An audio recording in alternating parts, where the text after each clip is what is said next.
Over to you Anirudh भाई। Thank you Vipin भाई। आवाज ठीक है मेरी? जी, loud and clear. Okay, thank you. Good evening दोस्तों, मेरा नाम अनिरुद्ध है, मैं एक शराबी हूँ और केवल एक उच्च शक्ति की कृपा है, आप लोगों का साथ है, मेरे स्पॉन्सर और 12 कदमों का कार्यक्रम शराब के पहले घूंट से दूर हूँ। एंड बहुत शुक्रगुजार हूँ कि ये मुझे अवसर दिया जा रहा है स्टेपिंग स्टोन्स ऑनलाइन ग्रुप के जरिए। आप सभी का आभार। और मैं स्वागत करना चाहूंगा गोपी जी का। Gopi B 12 step group Pimpri Chinchwad Pune से हैं। और यार उनकी डेट ऑफ सोब्राइटी है 14 अप्रैल 1993। मतलब हम जब ये ओल्ड टाइमर के साथ बात कर रहे हैं तो कोई एक व्यक्ति नहीं आया है यहाँ पे, बल्कि एक बहुत लंबे समय का अनुभव का खजाना हमको मिल रहा है। तो समय कम पड़ता है और गोपी जी मैं आपका बहुत स्वागत करता हूँ। एंड वैसे तो इतना लंबा सफर है, मतलब पीने का भी और पीने के बाद का भी, ये दो आपके जो हैं पड़ाव, और उसको कम समय में बताऊं ये रिक्वेस्ट करना ही फिजूल होता है। बट इन शॉर्ट अगर आप 4-5 मिनट में आपका ये सफर कैसा रहा ये बता पाएं तो हमारे लिए बहुत अच्छा इंट्रोडक्शन होगा। गोपी जी प्लीज। हाँ जी, हाँ जी, थैंक यू। नमस्ते सर, मैं शराबी हूँ, मेरा नाम गोपी है। हाय गोपी जी। हाँ जी, है। मेरी आवाज आ रही है? जी गोपी जी। Okay okay. धन्यवाद, मुझे स्टेपिंग स्टोन ग्रुप ने बोलने का मौका दिया। भाई लोग, मेरा शराबीपन का जो समय है, समय सीमा है, वो कुछ 12 बरस का है। और 12 बरस जैसे सभी का हमारा होता है, शुरू में स्टार्ट हुआ, फिर ये हुआ, धीरे धीरे प्रोग्रेस हुआ, फिर अनगिनत पीना बंद करने की वादे कसमें जो नॉर्मल शराबी करता है, मैंने भी वैसे ही की। और अनेक बार असफलताओं के बाद कई जगहों के तरफ जाके आके, और फाइनली एक्चुअल में मैं 92 में ए में लैंड हुआ, और वहां से थोड़ा ऑन ऑफ करते हुए फाइनली यहाँ जो आप लोगों ने थोड़ा सा डेट लिखी है, वो कुछ ज्यादा फर्क नहीं पड़ता उससे। सिर्फ ऐसा है कि वो 4 फरवरी 93 है। यहाँ पे 14 अप्रैल ऐसा हो गया है, कोई बात नहीं, उसका कुछ इतना बड़ा इशू नहीं है। 3 फरवरी 93 को मैंने आखिरी की शराब पी थी, और उसके बाद में ऊपर वाले ने ऑब्सेशन निकाल दिया, और तब से लेके आज तक मैं ए का मीटिंग से जुड़ा हुआ हूँ। और मैं करीबन रोज ही मीटिंग करता हूँ, ऐसा बोले तो भी ठीक रहेगा। मैं भाग्यशाली हूँ, मुझे रोज मीटिंग करने का अवसर मिलता है, और बहुत सारे मेंबर्स मेरे साथ जुड़े रहते हैं, और बहुत सारे जगहों पर मुझे बात करने का सौभाग्य प्राप्त होता है, ताकि मैं मेरी जो जान बची है, और अल्कोहलिक्स एनोनिमस ने जो मुझे एक नया जीवन दान दिया है, तो मैं अपने कृतज्ञता भाव को मैं व्यक्त कर सकूं। तो ऐसे सब जगह पे मुझे मौका मिलते रहता है। दोस्तों, मैंने 2 साल शुरू के ऐसे बिताए, और उसके बाद में स्पॉन्सर लेके 12 कदमों पे काम किया, और वो काम जारी रहा काफी, इवन अभी भी जारी है वो, क्योंकि प्रैक्टिस जो प्रोग्राम है वो मुझे जिंदगी भर करते रहना पड़ेगा। ये बात कोई मायने नहीं रखती है कि आज मुझे कितने साल हो गए हैं। वो तो साल अपने आप होते रहते ए में आने के बाद में। मुझे नहीं लगता है कि मैंने ए में आने के बाद में शराब से दूर रहने के लिए मैंने कुछ संघर्ष किया रहेगा। हाँ, लेकिन जिंदगी जीने के लिए काफी संघर्षों का सामना करना पड़ा, और वहां भी मैंने देखा कि सबसे कठिन जो बात था वो रिकवरी तो आसान है, लेकिन मेरा अंदर ही कुछ ऐसी गड़बड़े थी जो मेरे रिकवरी में रुकावटें बनती थी। लेकिन धीरे धीरे दोस्तों वो भी समस्या सुलझ गई और 12 कदम ने जो एक जीवन जीने का तरीका बताया है, मैं ऐसा समझता हूँ कि ए वे ऑफ लाइफ जो बोला गया है, अगर मैं उसको अच्छे तरीके से जीता हूँ तो समस्या नहीं आएगी ऐसा नहीं रहता है, समस्या आते रहती है। लेकिन आज मुझे ऐसा नहीं लगता है कि कुछ ऐसी समस्या है। वो तो आम आदमी की जिंदगी में आती रहती बातें हैं और वो चली जाती है, तो मेरे साथ में भी ऐसा होते रहता है और मैं इनका पालन करते रहता हूँ। और खास करके मेरे जो नए भाई आते हैं, वो मेरा आईना रहते हैं, मेरा प्रतिबिंब रहते हैं, जो मुझे समय समय पे याद दिलाते रहते हैं कि गोपी तू किस अवस्था में आया था और आज अल्कोहलिक्स अनोनिमस की वजह से तुझे एक नया जीवन मिला है। इस बात का मैं एहसास रखता हूँ और कोशिश करते रहता हूँ कि और बेहतर, आज के दिन से कल का दिन कैसे बेहतर होगा, गलतियां ना हो। फिर भी हम इंसान हैं, ऊपर से शराबी है, तो कभी न कभी कुछ भूलें हो ही जाती है। लेकिन हर भूल मुझे ये मौका देती है कि मैं उस भूल को दोबारा न दोहराऊं। तो इस तरह की कोशिश जारी रहती है और जिंदगी बढ़िया ढंग से दोस्तों कट रही है। शॉर्ट शेयरिंग के लिए मुझे बोला है तो मैंने इतना ही कहा। धन्यवाद साहब। थैंक यू गोपी जी। दोस्तों, ये सेशन जो है वो ध्यान पूर्वक सुनने का तो है ही, लेकिन इसमें आपका सहभाग हो ये भी हमारी इच्छा है, क्योंकि ये जो टॉपिक है आज का ये बहुत ही इम्पोर्टेंट है और यहाँ आके कहीं न कहीं मेरी गाड़ी अटक गई थी। तो आप सभी लोग इसमें शामिल हों, आपके मन में जो सवाल आते हैं वो पूछें, ऐसी आपसे गुजारिश है। मैं पहले 2 सवाल सिर्फ गोपी जी से पूछना चाहता हूं, जिसके बाद फोरम ओपन रहेगा और आप अपने सवाल पूछ सकते हैं। गोपी जी, जब मैं आया था अल्कोहलिक्स एनोनिमस में, तो मुझे पहली बात तो बिल्कुल कहीं ना कहीं अंदाजा आ ही गया था कि मैं शराब के सामने शक्तिहीन हो गया था। ये आप लोगों ने बताया तो समझ में आ गया। जिंदगी भी मेरी जो थी वो बहुत ही, जैसे बताया गया वैसे अस्त व्यस्त ही थी। सारे ही फ्रंट्स पे नुकसान हुए थे और ये भी मैं मान गया कि अकेले मैं इस चीज से दूर नहीं रह सकता हूं, तो कोई एक हायर पावर मुझे मानना पड़ेगी। और मैंने अल्कोहलिक्स एनोनिमस को ही मान लिया था कि यहाँ आते रहूंगा तो ठीक हो जाएगा। उसके बाद जो तीसरी बात बोली कि मुझे अपनी इच्छाएं और जीवन ईश्वर जैसा कि मैं समझता हूँ उसके हवाले करना है, तो यहाँ पे मेरी गाड़ी अटक गई थी, क्योंकि इच्छा तो मेरी यही थी ना कि मैं शराब से दूर रहूं। अब इसमें मेरी इच्छा और ईश्वर की इच्छा, ये मतलब जो अलग अलग चीजें कैसे हो गई। तो ये self will versus God's will है, तो गॉड्स विल मुझे मानना पड़ेगा और मेरी इच्छाएं और जीवन समर्पित करना पड़ेगा। इसका मतलब क्या था वो बताएं प्लीज। सॉरी पाया, शायद नेटवर्क का कोई इशू था मेरा। आप क्या बोले मैं सुन नहीं पाया। जैसे मैं आया तो मेरी पहले से ही इच्छा ये कहीं ना कहीं थी कि मैं शराब से दूर रहूं, और मुझे ये भी समझ में आ गया थोड़े ही दिनों में कि अकेले मैं इसका सामना नहीं कर सकता हूं, तो मुझे अल्कोहलिक्स एनोनिमस की हेल्प लेना पड़ेगी, एक उच्च शक्ति की हेल्प लेना पड़ेगी। बट अब तीसरे कदम में मेरे को बताया कि तुझे अपनी इच्छाएं और जीवन ईश्वर को जैसा तू समझता है समर्पित करना है।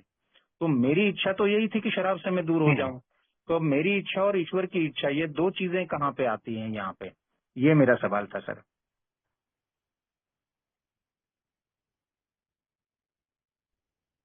शुरू शुरू में ना, जब हम नए रहते तब की बात करें आप। जी जी। हाँ नहीं, क्या रहता है ना, मैंने ऐसा देखा है कि वो बीमारी का जो प्रभाव मेरे ऊपर होएला है, शराब पी पी के मुझे सिर्फ शारीरिक नुकसान नहीं हुआ है, लेकिन मेरे दिमाग में कुछ गड़बड़ हो गई है। कि जहां तक मेरी ऐसी जानकारी है कि जब मैं शराब पीता हूँ तो मेरे ब्रेन के कुछ सेल्स मरते हैं। एक तो वो जो भी डैमेज होता है मेरे मेंटली, इसमें जो डायरेक्ट शराब के साथ में ताल्लुकात रखती है बात। दूसरी बात ऐसी है कि मैं जो जिन लोगों पलता हूँ, बढ़ता हूँ, या फिर मैंने जिन लोगों को मेरे आइडियाल्स माने थे, और ये सब के वजह से क्या हो जाता है, तो मेरा एक एक दृष्टिकोण बन जाता है। और उन दृष्टिकोणों के वजह से, और जहां पर और एक बात रहती है कि शराबी काफी घमंडी किस्म का आदमी रहता है ना, तो उसका एक्चुअल में खुद के साथ में ही वो संघर्ष चलेला रहता है और वो खुद ही करना चाहता है। अब तो क्या ये शराब ने चारों खाने चित कर दिए थे, और उसने जैसे मैंने अनेक बार खुद होके पीना बंद करने की कोशिशें की थी, और मुझे ऐसा लगता था कि मैं हर चीज कर पाता हूँ और ये क्यों नहीं कर पा रहा हूँ, और ये मैं करके ही दिखाऊंगा। इस संघर्ष में एक बात तो पता चली थी कि शराब ने तो बहुत अच्छे से धोबी धुलाई, तो वो नहीं हो पा रहा था। तो एक हिसाब से शराब के सामने हार मान लेना जरा मेरे लिए आसान था, लेकिन बाकी के चीजों के मामले में कहीं भी ये एक भ्रम था कि मुझे ऐसा लगता था कि ये मैं कर सकता हूँ। तो वो जो हतबलता का जो पूरा पार्ट है, वो ही मुझे समझ में नहीं आता है अब तक। आज मैं ऐसे दिखता हूँ कि मैं सिर्फ शराब के सामने हतबल नहीं हूँ, तो मैं मेरे विचारों के सामने हतबल हूँ, मैं मेरे भावनाओं के सामने हतबल हूँ, मैं लोगों के सामने हतबल हूँ, मैं परिस्थितियों के सामने हतबल हूँ, और मैं जगहों के सामने हतबल हूँ। तो ये जो मेरी हतबलता का दायरा जो था, ये धीरे धीरे विस्तार होने लगा, और मैंने देखा कि यहाँ पे भी एक्चुअल में मेरी, और मेरे साथ शराबी करता क्या है, शराब को कंट्रोल नहीं कर पाया है, वो बाकी की चीजों को कंट्रोल करने की कोशिश करता है। और उसमें भी जब वो नहीं होता है, मैं इसीलिए हमेशा दौड़ दौड़ के भाग के स्पॉन्सर के पास जाता था, और मुझे कहीं ना कहीं ऐसा लगता था कि शायद स्पॉन्सर मुझे आंसर दे देंगे। तो मैं उनसे काफी बार बात करता था, कई बार बहस भी करता था। तो उन्होंने मुझे एक ही बात क्लियर कट बोली थी कि गोपी, तेरे सारी समस्याओं का जवाब ना ये 12 कदमों में है। और जब तक तू उसको जैसा करना चाहिए, जैसे बताया गया है, वो तरीका छोड़ के अगर किसी भी तरीके से करने जाएगा तो वो नहीं होगा। तो वो संघर्ष चलते रहा, लेकिन फिर धीरे धीरे एक समय आया कि जहां पर मुझे ये बात करनी पड़ी कि भैया अभी परमेश्वर की इच्छा मेरे लिए यही है कि भैया मैं और एक्चुअल में देखा जाए तो परमेश्वर को अपनी जिंदगी में काम करने दो। मेरा प्रॉब्लम क्या है ना, मैं परमेश्वर को काम करने नहीं देता हूँ। और दूसरा, इसमें ये जो बोला गया है हमें कि एक ओपन माइंड की जो मुझे जरूरत है, मैं कहीं ना कहीं सोच रहा था कि परमेश्वर मेरे जिंदगी में अचानक आएगा, शायद साक्षात्कार होगा, बिल्डर साहब की तरह मुझे भी कुछ ऐसे फ्लैश हो गए, या कुछ ऐसे आध्यात्मिक अनुभव हो गए। तो शराब से दूर था, मीटिंग कर रहा था, सर्विस कर रहा था, लेकिन अभी भी वो जो पुराने जो आइडियाज थे वो पूरी तरीके से क्लियर नहीं हुए थे। जैसे मैंने आपसे कहा पहले मेरे छोटे से शेयरिंग में कि मैं 2 साल तक सिर्फ लगातार मीटिंग कर रहा था, और मेरा कहीं ना कहीं ऐसी समझ थी कि अगर शराब खाली रुक जाए तो बाकी मैं कर सकता। नहीं, तो मुझे ये बात समझने में बहुत टाइम लगा कि नहीं यार, मैं नहीं कर सकता हूँ। नहीं, फर्स्ट स्टेप मुझे बेसिकली इन शॉर्ट क्या बोलती है कि आई कांट, मैं नहीं। हम जैसे शॉर्ट में पहले 3 स्टेप्स का हमने ये बना के रखा है, किसी ने तो कहा है कि फर्स्ट स्टेप का क्या है, तो आई कांट, और सेकंड स्टेप क्या है तो ही कैन, और थर्ड स्टेप क्या है तो लेट हिम। तो वो आई कांट का ही संघर्ष चल रहा था, कहीं ना कहीं मैं करने की कोशिश कर रहा था। तो धीरे धीरे वो समझ में आना चालू हुआ। संघर्ष रहता है भाइयों, मुझे मेरा ऐसा अनुभव है। हाँ निरुद्ध भाई। जी, थैंक यू। आपने अभी कहा कि मैं उसे करने दूं, है ना, ये तीसरे कदम का मुद्दा है। और तब मुझे ये भी बोला गया था कि पहले 2 कदम जो हैं तो वो हाँ, चिंतन मनन के हैं, अंदर ही अंदर होते हैं और यहाँ से एक्शन शुरू होती है। तो हाँ, इच्छुकता का कहीं ना कहीं यहाँ पे संबंध है। तो इच्छुकता मेरी कैसी, मतलब क्या ईश्वर को सौंपना और इच्छुकता, तो ये इसका हाँ। कैसे इस्तेमाल होता है यहाँ पे? नहीं, इसके लिए ना मुझे पहले अपनी इच्छा से दूर होना पड़ेगा ना। देखो, मेरी इच्छा जो बनती है वो कुछ चीजों के कॉम्बिनेशन से बनती है। लाइक जैसे पहला ये है उसका अनविलिंगनेस, मतलब मेरी कुछ करने की इच्छा नहीं है। मुझे लगता है कि सब कुछ हो, अपने आप हो और अच्छा हो और मुझे रेडीमेड मिले। और शराबी ना एक बोलते हैं ना, मुंगेरी लाल के हसीन सपने देखने वाला व्यक्ति रहता है। वो शेख चिली की तरह रहता है, तो वो ख्याली पुलाव बहुत पकाते रहता है। तो कहीं ना कहीं वो उसके असर दिमाग में थे। तो एक तो कुछ करने की ऐसी इच्छा नहीं थी, अपने आप होना चाहिए। दूसरा जो सबसे डिफिकल्ट पार्ट था वो था दिमाग बंद। और तीसरा पार्ट जो डेंजर था वो था स्वार्थीपना। और ऊपर से साथ में और एक चीज घुसी हुई थी मेरे अंदर, वो था एरोगेंट। नहीं, ये चीजों के वजह से मेरी इच्छा बन रही थी और यही चीजें मुझे कहीं ना कहीं रुका रही थी। और फिर और एक पार्ट रहता है, जब हम मीटिंग में जाते हैं या मैं जब जाता था, तो मैंने देखा कि मेरी मानसिकता अभी भी वैसी नहीं थी, क्योंकि मेरे दिमाग बंद था। और मैं सिर्फ कई ओल्ड टाइमर्स को देखता था और मैं मीटिंग में जाके अलग ही अर्थ लगाता था। मैं ये देखता था कि कितने लोगों को मेरे से ज्यादा साल हो गए और कितने लोगों ने प्रोग्राम नहीं किया है और कितने लोगों के पास स्पॉन्सर नहीं है। और अगर उनका उनका भी ठीक चल रहा है, तो यार ये फिर मेरे पीछे क्यों लगे पड़े हैं कि आप स्पॉन्सर ले, आप कदमों पे काम करो।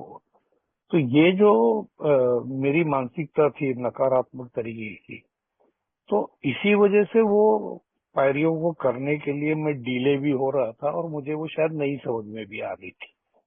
नहीं, कुछ ऑब्स्टिकल रहती है और वो ऑब्स्टिकल मुझे नहीं लगता कि बाहर कुछ है, प्रोग्राम में कुछ है। आज मुझे ऐसा लगता है कि यार वो मैंने मेरा समय बर्बाद किया। अगर मैं थोड़ा पहले ही कर लेता था तो शायद कुछ चीजों से मुझे शायद जूझना नहीं पड़ता था जो मैं जूझा। तो ऐसा हुआ है अनुभव भाई। हाँ, बोलिए।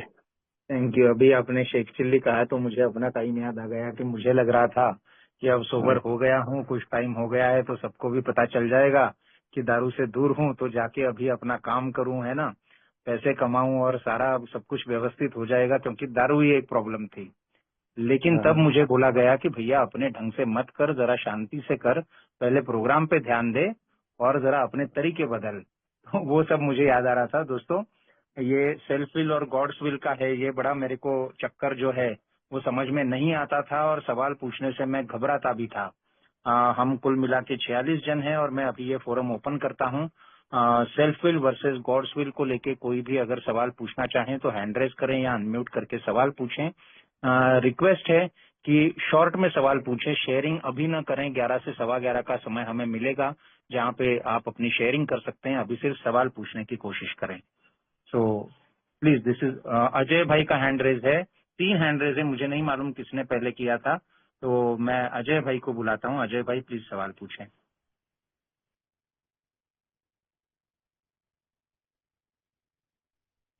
अजय जी, आप सुन पा रहे हैं?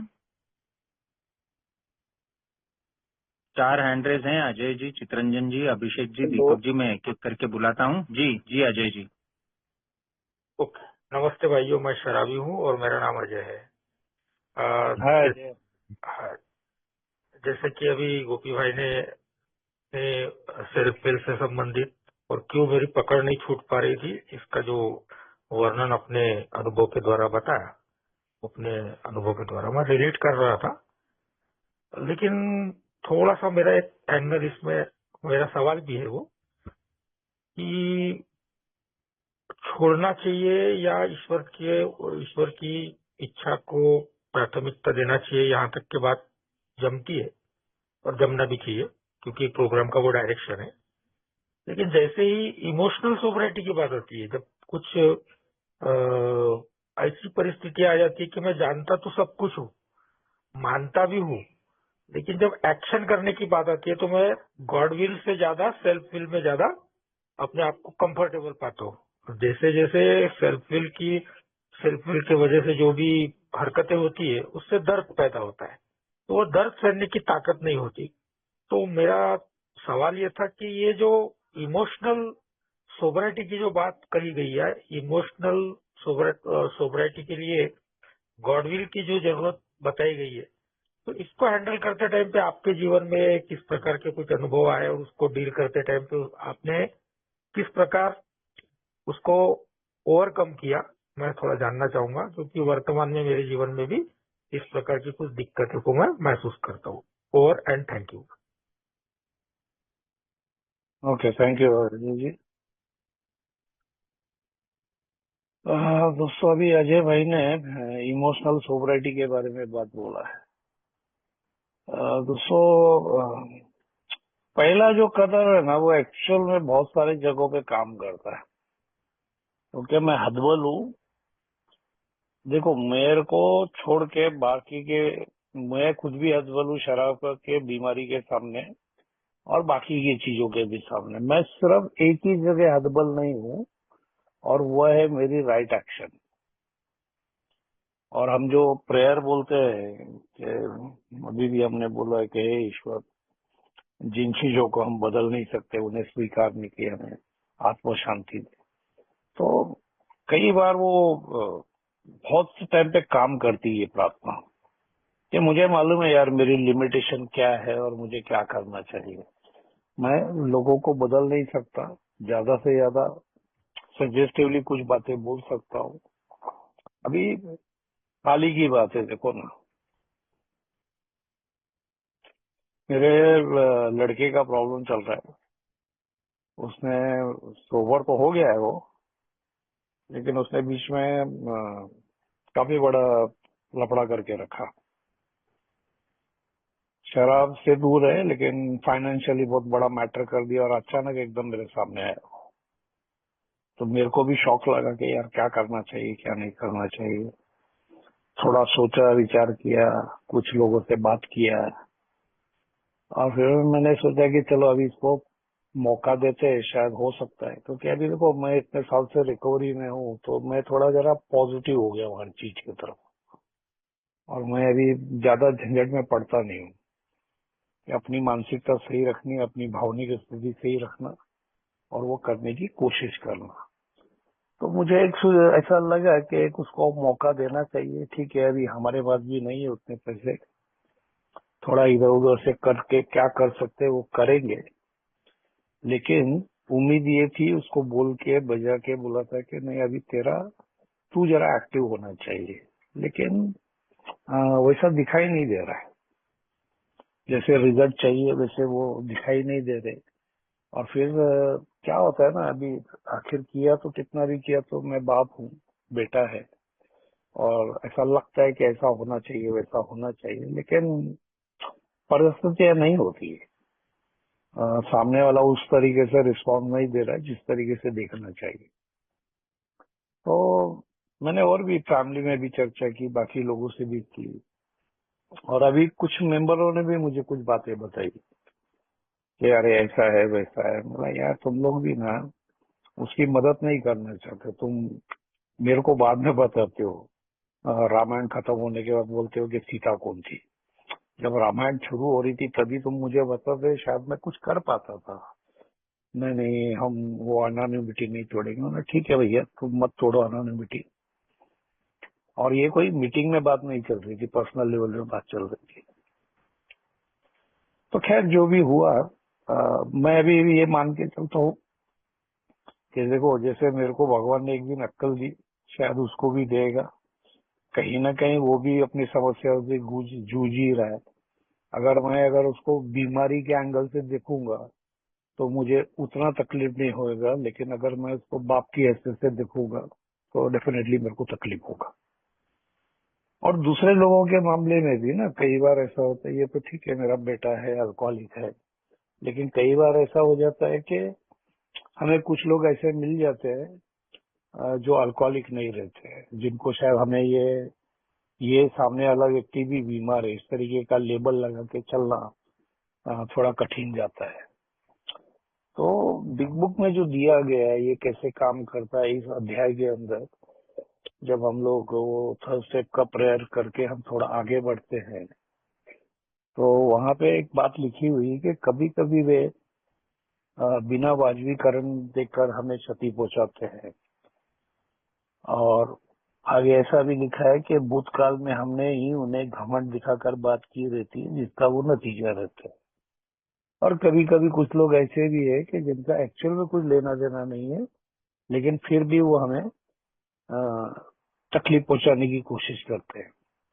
तो ऐसे वक्त में हम अपने आप से कहते हैं कि हे ईश्वर, ये आध्यात्मिक दृष्टि से बीमार है और मुझे गुस्सा मत आने दो, आपकी इच्छा पूरी की जाएगी।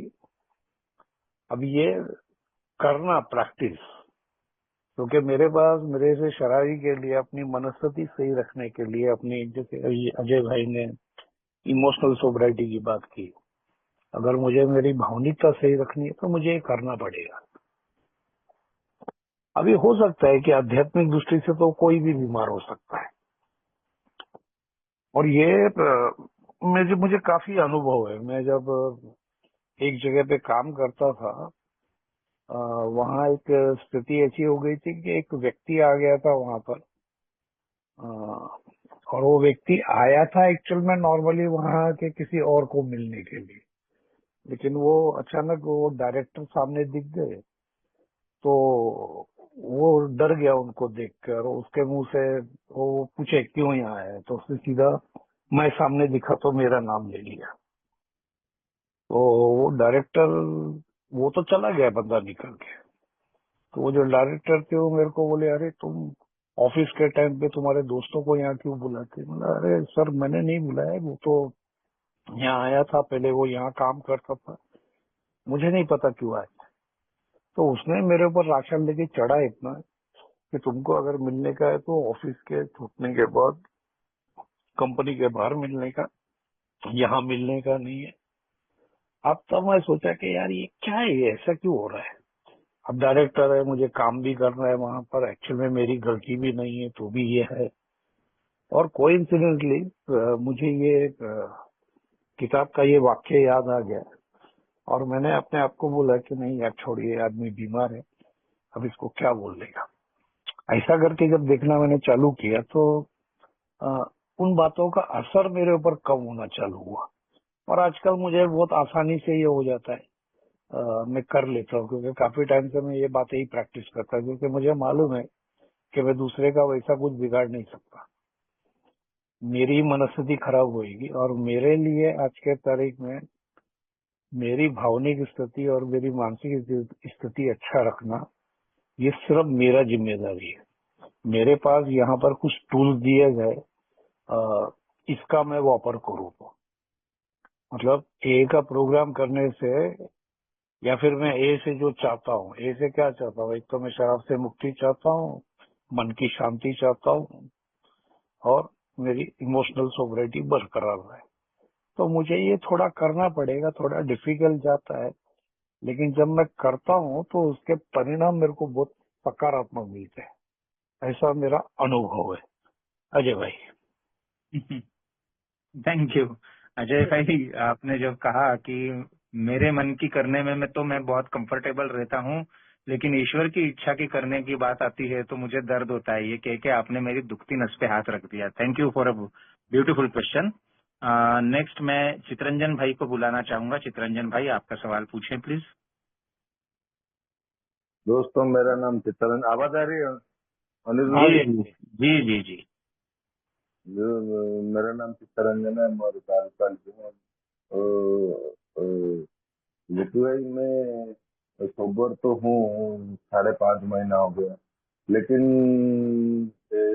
पहला कदम को मैं मान गया कि जो मैं शराब के सामने सब पी हूँ, ये तो मान गया। अभी ना बिग बुक पढ़ रहा हूँ, ना थोड़ा मीटिंग से रिटर्न ये हो रहा हूँ। भगवान पर विश्वास करता हूँ, अंदर से भगवान पर विश्वास है, लेकिन कहीं ना कहीं मुझे डर लगता है कि ये 12 खत्म करने से थोड़ा बिजनेस में कोई झूठ नहीं बोलना पड़ेगा, ऐसा करना पड़ेगा, झूठ में कहीं भी झुकना पड़ेगा। तो लोग ऐसा करते हैं तो लेकिन मन की शांति नहीं मिल रहा है, तो वो सोचता हूँ 12 कदम कर दूं। लेकिन ये डर लगता है कोई बिजनेस करूंगा तो झूठ वूठ बोलना पड़ेगा, ये तो 12 कदम करने से झूठ बोलना नहीं होगा। इस वजह से ना बिग बुक पढ़ रहा हूँ, मीटिंग से थोड़ा दूरी बनाए रखा हूँ। अभी दो महीना हो गए, लेकिन सारा पीटर मन में जो आता है, लेकिन चिड़चिड़ापन ये सब होता रहता है। यही हमारा क्वेश्चन है पूरा ही। इसकी आंसर कुछ दे सकते हैं?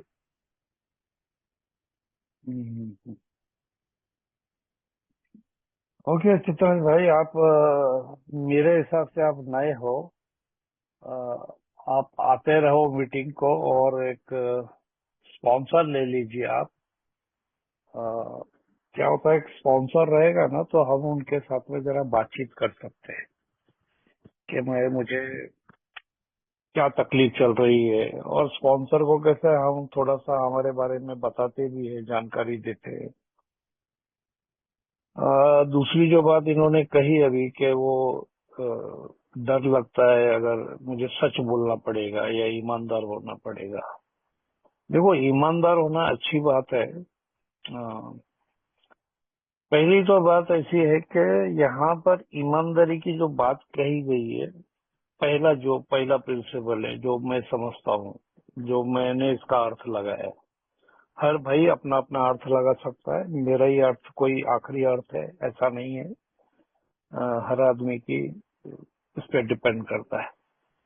तो पहला अर्थ मैं ऐसा समझता हूँ कि मुझे रिकवरी और बीमारी के मामले में मुझे ईमानदार रहना पड़ेगा।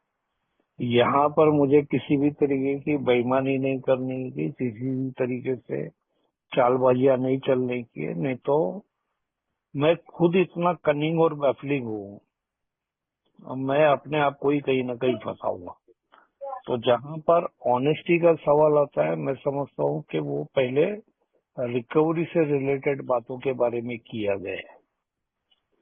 उसी के साथ साथ अगर मैं बाकी जगहों पे भी ईमानदार हो जाता हूँ तो शायद हो सकता है अच्छी बात है।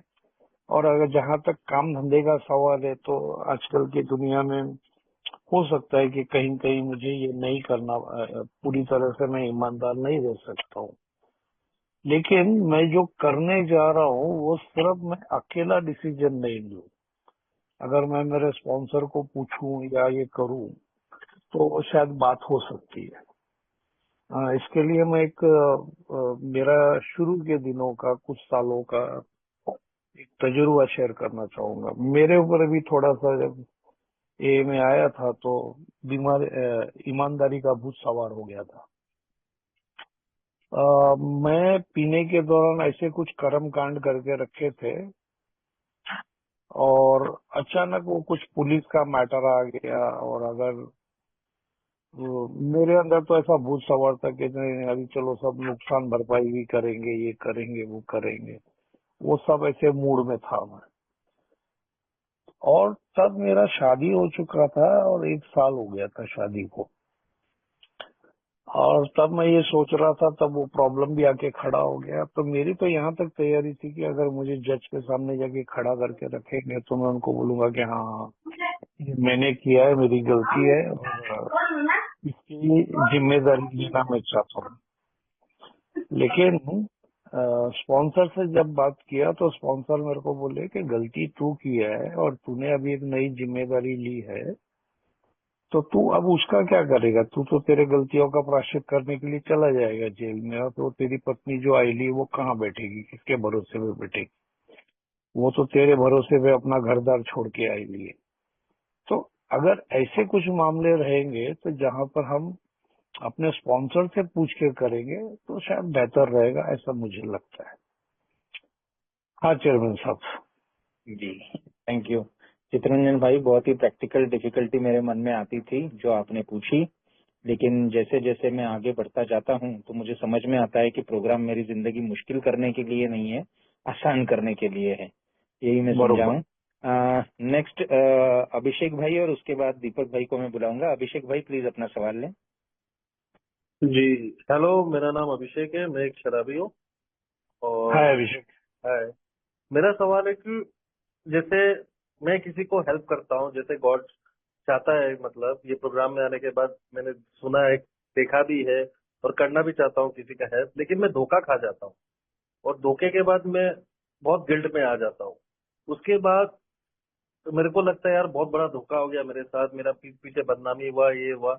और नेक्स्ट जब मैं किसी को हेल्प करना चाहता हूँ तो मेरा मतलब मन नहीं कहता है कि इसको हेल्प करूं, और सही में अगर उसको हेल्प चाहिए और फिर मैं रात को गिल्ट में आ जाता हूँ, यार उसको तो सही में मेरा ताकत भी था, कुछ भी हो, पैसे के मामलों में हो, कुछ भी हेल्प हो, और मेरा बदनामी होता है अल्टीमेट। तो पहले तो मैं, जैसे आपने पहले बोला था कि मैं सोच लेता हूँ कि वो बीमार है, तो लेकिन फिर मेरा वो मन नहीं कहता और फिर मैं गिल्ट में आ जाता हूँ, फिर मेरे को गुस्सा आता है कि यार मैंने अपना सेल्फ विल चलाया, गॉड विल तो मैंने चलाया ही नहीं।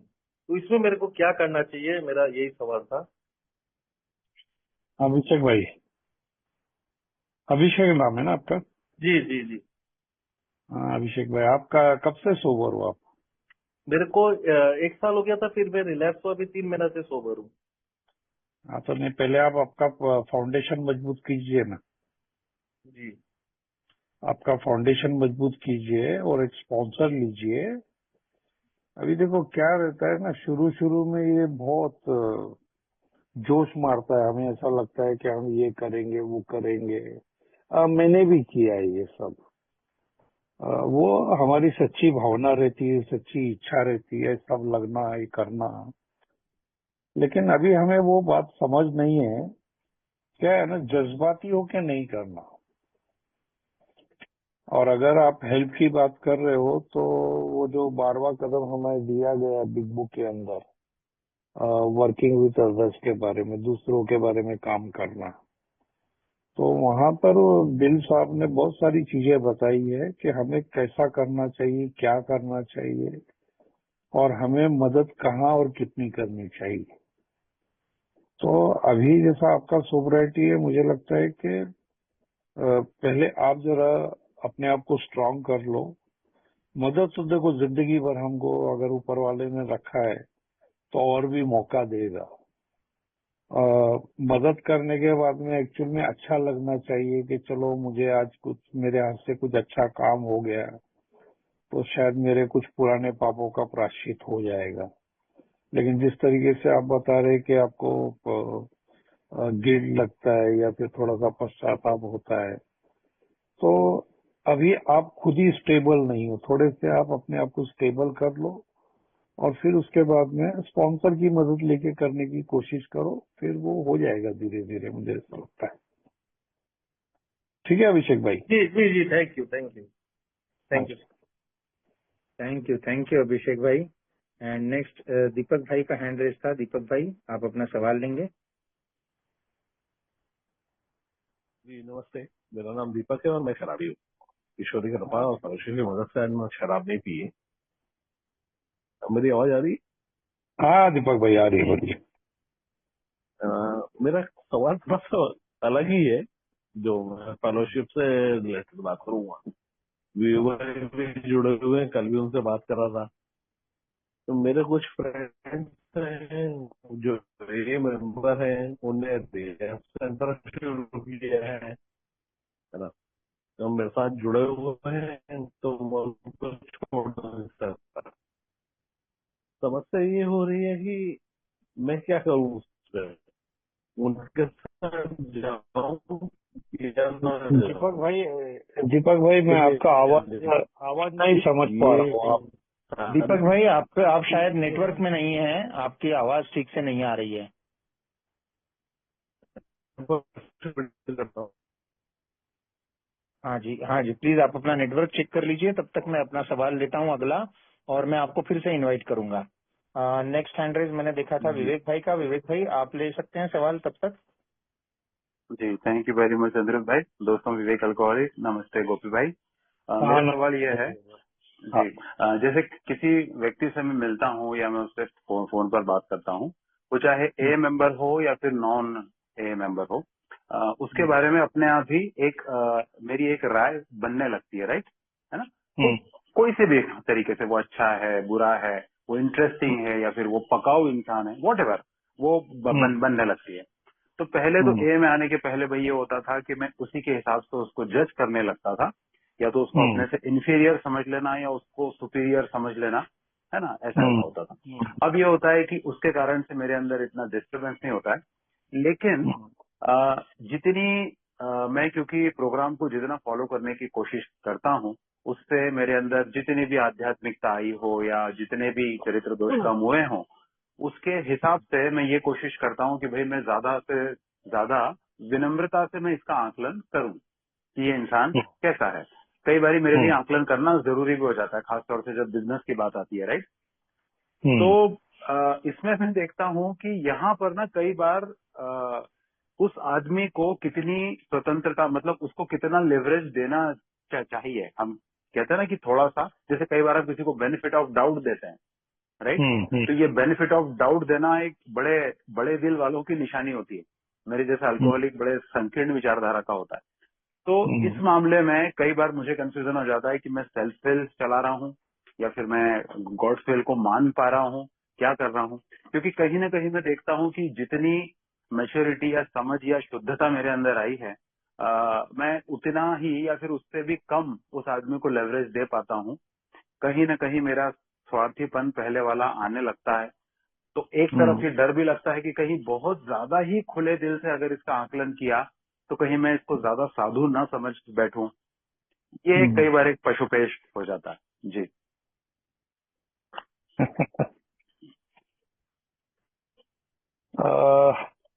विवेक भाई, मैं क्या करता हूँ मैं आपको बताता हूँ। जी। मैं हमेशा ये बात को देखता हूँ कि मैं किसी भी व्यक्ति से जब बात कर रहा हूँ, फिर वो मेरे कितने करीब है, कितना जो भी है, किसी भी टाइप का उसके साथ अगर रिलेशन है, तो उसको दो पैमाने पे मैं मापता हूँ। एक तो मैं ये देखता हूँ कि मैं जो करने जा रहा हूँ, ये करने के वजह से कहीं मेरा या सामने वाले का नुकसान तो नहीं।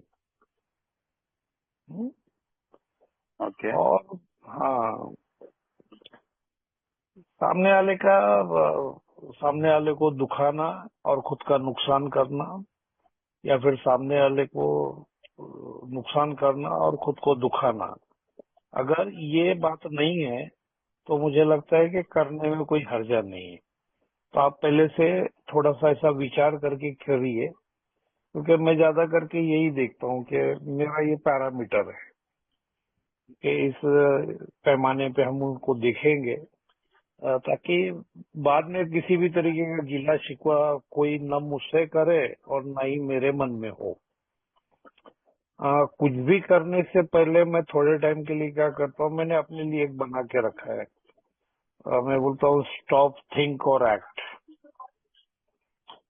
कई बार क्या होता है ना, हम शराबी लोग थोड़े जरा जज्बाती रहते हैं, इमोशनली फूल रहते हैं, कई बार जज्बात में बहकर कुछ बोल डालते हैं। कभी कभी हमें भी बहुत ये होती है, खुजली होती है बड़प्पन दिखाने की, आगे करने की, या फिर अचानक वो शाहरुख खान आंख में आ जाता है, मैं हूं ना।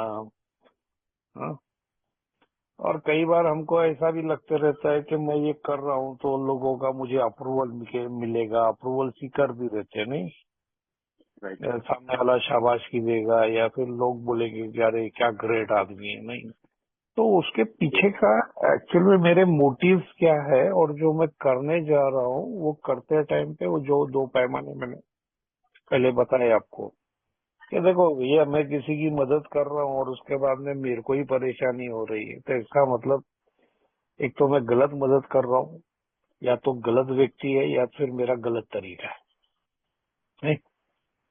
जी। क्योंकि अगर मैं कुछ करने जा रहा हूँ अच्छी बात है तो मुझे रिलीफ लगना चाहिए, मुझे अच्छा लगना चाहिए, नहीं?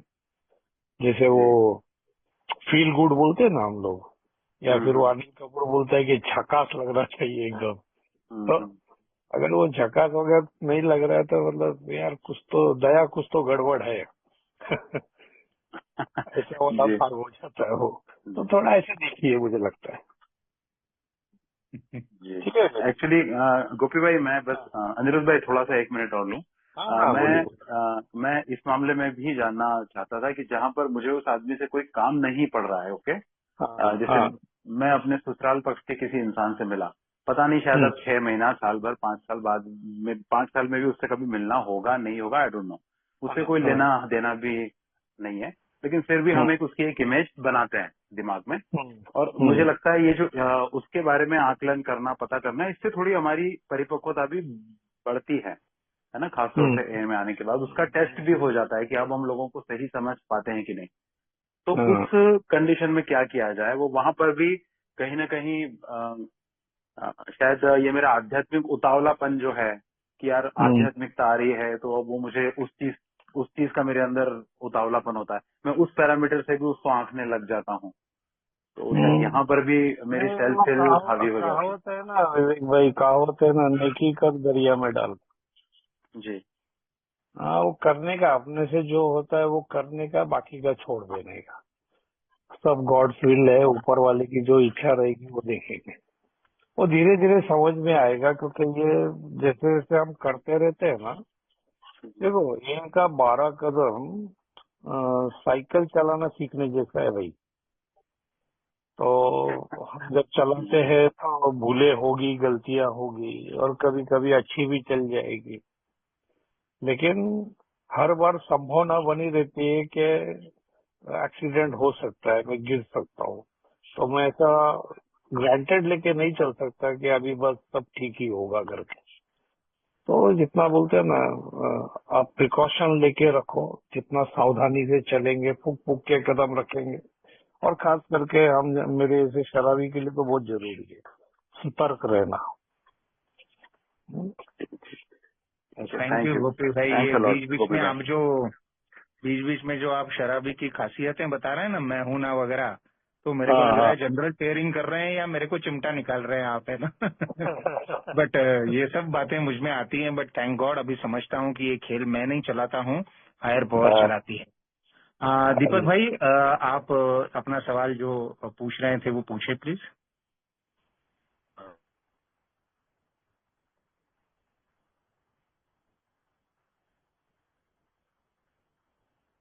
दीपक भाई हैंड रेज किया था फिर से आपने, अभी आप कंफर्टेबल हैं?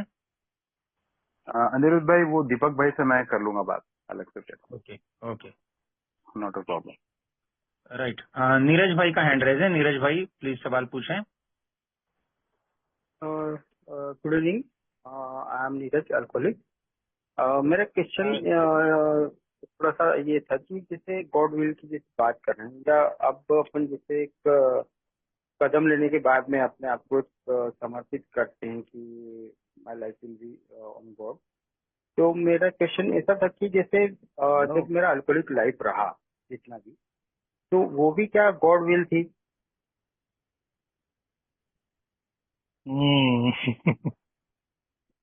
नहीं नहीं, गॉड्स विल नहीं थी। गॉड्स विल क्या है ना, मैंने आज ऐसा किया है मेरे लिए। गॉड्स विल हमेशा ना सकारात्मक होगी, कंस्ट्रक्टिव होगी। वो डिस्ट्रक्टिव पार्ट में कहीं भी गॉड्स विल नहीं आता है। आवाज आ रहा है जी? जी जी। Yes yes sir.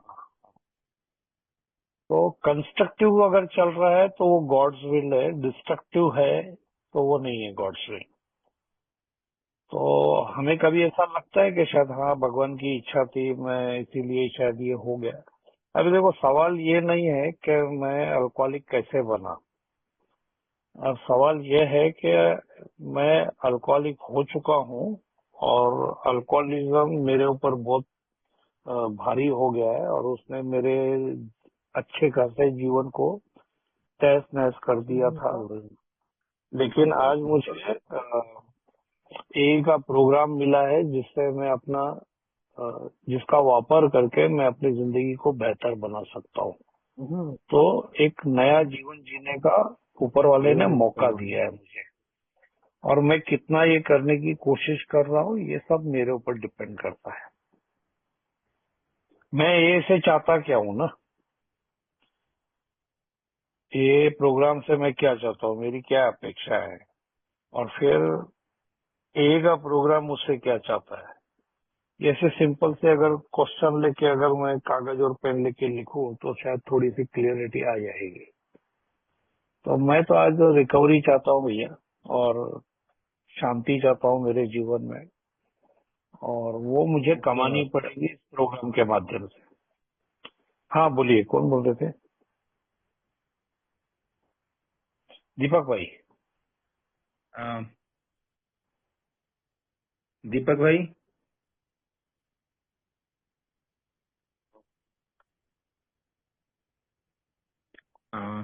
कुछ दिक्कत दिख रही है वहाँ पे। थैंक यू नीरज भाई, क्योंकि ये सवाल मुझे भी बाबा बार थैंक बार यू, आता था। बाबा थैंक यू।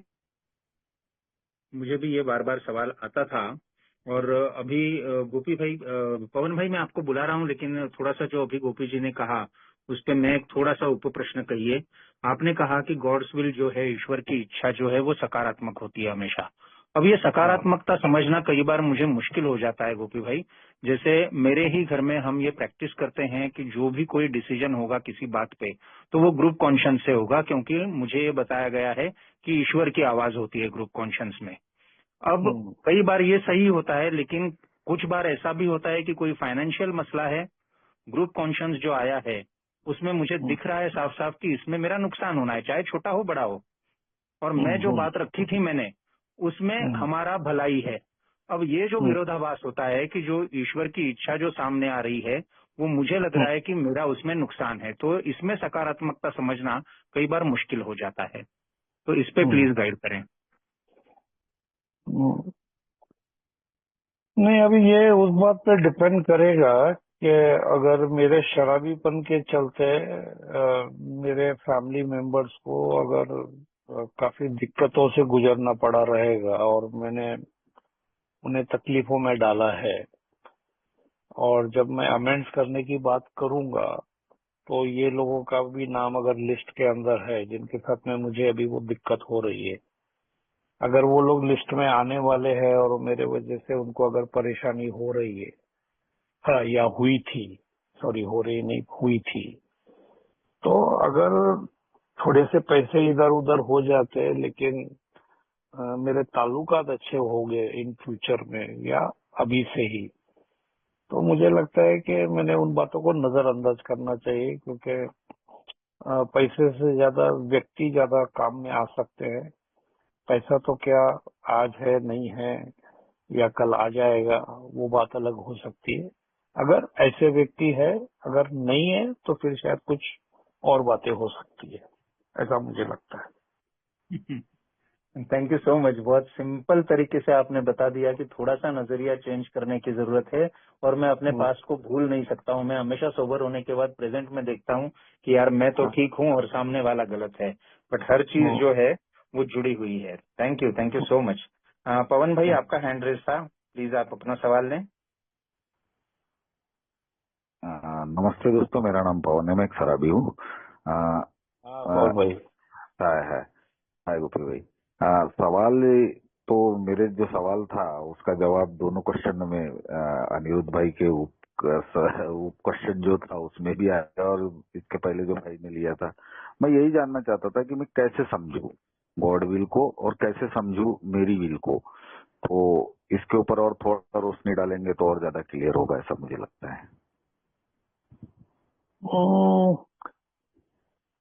जैसे हमारी पहले भी बात हुई है, जैसे हमने कुछ चीजें पहले से बना के रखी है कि एक्चुअल में ईश्वर क्या चाहता है। मतलब ऐसे ही थोड़ा समझना चाहिए कि हम में से ज्यादातर लोग शायद हो सकता है कि बच्चों के पिता रहेंगे, तो आप जैसा चाहते हो अपने बच्चों के बारे में, तो वैसे ही शायद हमारा ये पिता है, परम पिता है, जिसने जहां को रचा है, ऐसा कहते हैं, सुना है मैंने। तो उस परम पिता की क्या इच्छा होगी, तो वो जैसे पवन भाई आप जानते हो, मैं जो 4 बातें कहता हूँ हमेशा, कि ऊपर वाला चाहता है कि पहली बात तो मैं सोबर रहूं। ऊपर वाले की इच्छा ये है कि मैं प्रोग्राम प्रैक्टिस करूं, क्योंकि अगर मैं प्रोग्राम पे रहूंगा तो मेरे से गलतियां होने की संभावना कम रहेगी। मैं ऐसा कुछ नहीं करूं जिससे आ बैल मुझे मार, ऐसा हो, ये परमेश्वर की इच्छा। और ऐसा अगर मैं करूंगा तो मैं खुश रहूंगा। फिर जैसे मैंने बताया था कि ऊपर वाला चाहता है कि मैं जो कुछ भी करूं वहां पर मैच्योरिटी दिखनी चाहिए, परिपक्वता दिखनी चाहिए। फिर ऊपर वाला चाहता है कि मैं रिस्पॉन्सिबल बनूं। फिर जहां मैं हो एज ए मेंबर बोल के मेरी क्या जिम्मेदारी है, एक पति बोल के पत्नी के प्रति मेरी क्या जिम्मेदारी है, बेटा बोल के माँ बाप के प्रति क्या जिम्मेदारी है, भाई बोल के बहनों के तरफ भाई के तरफ क्या जिम्मेदारी है। जैसे जहां जहां मेरे जो जो रोल आते हैं उन सभी स्थानों पर मेरी जिम्मेदारी क्या है, वो अगर मैं ठीक तरीके से निभाऊं। और दूसरी ऐसी बहुत सारे बातों में मैं देख सकता हूँ। लाइक अभी परसों ही मुझे एक मेंबर ने फोन किया, मेरे को बोला आपका शेयरिंग का मेरे को बहुत फायदा हुआ और वो मैंने किया।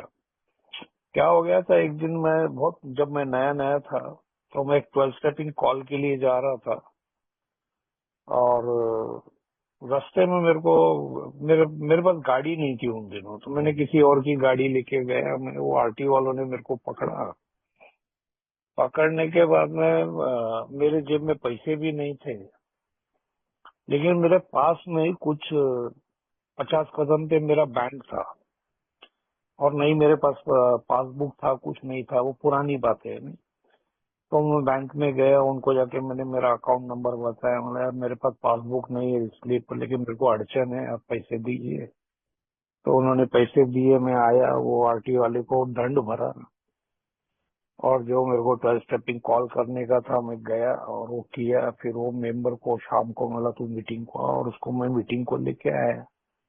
और उस दिन इत्तेफाक से तीसरे कदम के ही बारे में बात चल रही थी, तो मैंने बड़े जोर शोर से ये बात कह डाली कि ऊपर वाले की इच्छा थी कि मैं बरोबर टाइम पे पहुंच जाऊं। शराबी निकल भी नहीं गया, मेरी बात सुना और आज कन्विंस होके मीटिंग को भी आ गया है।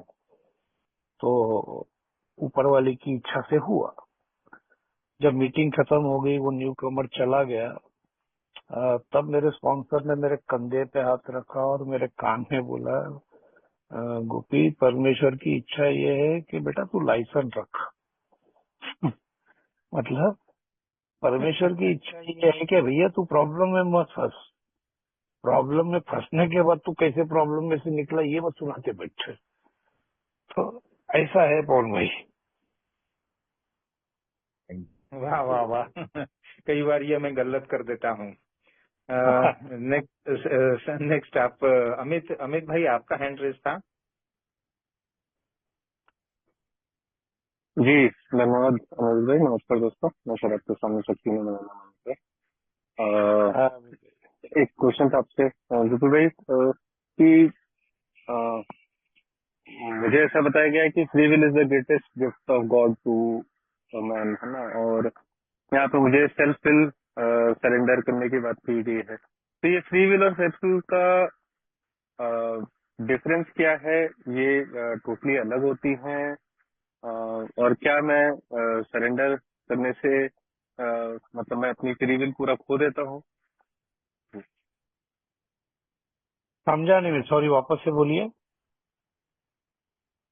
फ्री विल मतलब ईश्वर ने मुझे कुछ प्राकृतिक प्रकृतियां दी और उसको मैं अपने हिसाब से उसको यूज भी कर सकता हूँ। ये कैपेसिटी ईश्वर ने इंसानों को दी है, मतलब ग्रेटेस्ट गिफ्ट है। ए में बोला जाता है तुम अपनी वर्ड फ्री विल तो यूज नहीं किया, लेकिन सेल्फ विल यूज किया और उसको भी सरेंडर करने के लिए बोला भगवान को। तो ये फ्री विल और सेल्फ विल क्या अलग अलग है? और क्या मैं अपनी विल अगर सरेंडर करता हूँ तो क्या मैं भगवान की विल का गुलाम हो जाता हूँ? नहीं, गुलाम तो नहीं हो जाते, लेकिन वो करना चाहिए। सरेंडर करेंगे तो बेहतर रहेगा। तो फिर फ्री विल और सेल्फ विल का अंतर क्या है? नहीं, वो मैं समझा ही नहीं, 3 व्हील क्या बोल रहे हैं आप, समझा ही नहीं मैं एक्चुअल में। अमित भाई मैं समझाऊं क्या, देखूं जरा। हाँ जी, हाँ जी, आप बोलिए। जी मतलब शायद वो ये पूछना चाहते हैं कि मेरी इच्छा को मैंने सौंप देना है, ईश्वर हाँ की इच्छा के अनुसार करना है। तो फिर हाँ मुझे तो जो दिया था कि यार मैं कुछ सोच सकता हूँ, कुछ चाह सकता हूँ, कुछ कर हाँ सकता हूँ, तो मेरे हाँ। हाथ में फिर रहेगा ही क्या, मैं कठपुतली तो नहीं बन जाऊंगा। तो ये जो है अच्छा कि अच्छा अच्छा इंसान अच्छा को जो अच्छा। सोचने की समझने की जो क्षमता दी है वो भी हाँ प्राकृतिक है, तो वो मैं पूरी हाँ। तरह ही खो दूंगा क्या अगर सरेंडर करूंगा तो। अच्छा अच्छा अच्छा, ठीक है, समझ में आया अभी। ऐसा ही था अमित भाई, ऐसा ही था ना आपका सवाल। जी जी। हाँ हाँ हाँ। नहीं नहीं, कैसा है वाल्डो भाई, क्या वो नहीं होगा वो। अभी देखो ना क्या हुआ कि मैं तो अपनी मर्जी से आज तक, अपनी मर्जी से, अपनी इच्छा से अपना जिंदगी जिया मैं। लेकिन वो जी के मेरे को क्या मिला, तो मैं हमेशा बोलता हूँ ऐसा है कि शराब ये अपनी मर्जी से जीवन जीने के कारण हमेशा डर और दर्द के चुंगल में फंसा रहा। अगर मेरा इस तरीके का तजुर्बा है कि जो मैंने जहां जहां अपने मनमर्जी से अपना जीवन खुद के हाथ में लेके चलाने की कोशिश की और नतीजा अगर मुझे इस तरीके का मिला है, तो मुझे वो समर्पण कर देना और ईश्वर की इच्छा समझने की कोशिश ही करना। और ये सिर्फ 1-2 अटेम्प्ट करके नहीं करना, तो कुछ टाइम के लिए करना, और एटलीस्ट 1-2 साल अगर आप करते हो और जब पीछे 1-2 साल के बाद पीछे मुड़ के देखते हो, आपका पहले वाला जीवन और अभी वाला जीवन, ये जो कर रहे हो आप, दोनों में क्या फर्क है, आपको कौन सा अच्छा लगता है, तो फिर एक मुझे लगता है कि आप सही तरीके का निर्णय ले पाओगे कि वो वाला जीवन बेहतर था या ये वाला जीवन बेहतर है। आपको खुद ही तजुर्बा आ जाएगा। ठीक है जी। जी जी, थैंक यू। हाँ। थैंक यू अमित भाई। अगला सवाल कोई देना चाहेगा?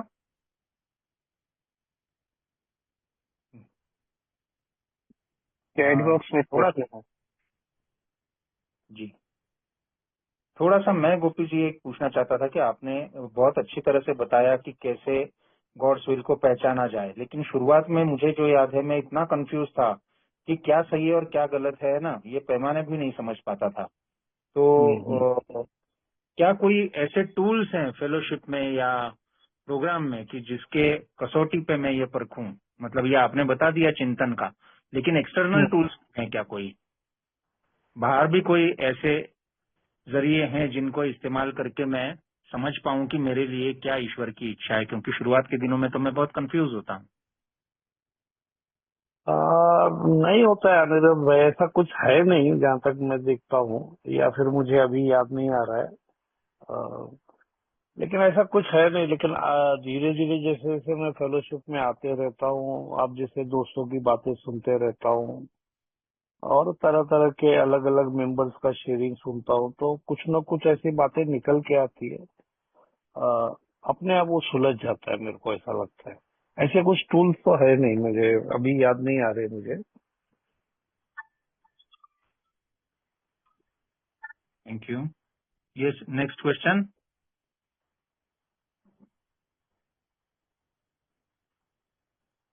दोस्तों बहुत इम्पोर्टेंट टॉपिक है। और जी, विवेक भाई अगेन। विवेक, हाँ विवेक भाई पूछें, फिर चित्रंजन भाई पूछें। जी, थैंक यू। दोस्तों, विवेक अल्कोहलिक।